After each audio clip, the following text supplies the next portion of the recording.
abidda keessa teessee waa'ee koo kan sodaattu, qaamaan alaala teessee na wajjin kan jiraattu. Anaanuu obsa dhowweem jaalalli kee na mo'ee, baran du'aaf shakkame fuulli kee salam ta'e. Yaadannoo guddaa keessee gola onnee koo lixxee, na baraaruuf jecha humna kee illee fixxee.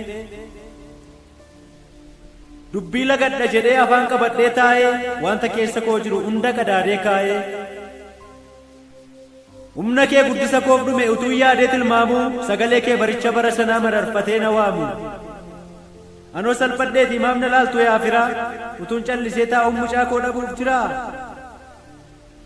Jettee marrumaan of fixaa imimmaan kuttee darbatta, qooda koof darbuu feetee na oolchuuf immoo rakkatta.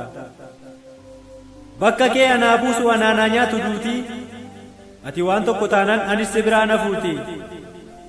Jetteetu haadha koo lubbuu kee naaf wareegdee, qabeenya kee urguftee utuu qabduu naaf deegde. Imimmaan kee siif argee Waaqayyo siif lakkaa'ee, na hambisee du'arraa kunoo har'aaf na kaa'e. Harmee koo tokkittii koo qabeenya koo hangafaa, hundumaa balfus garaan koo sitti hafa.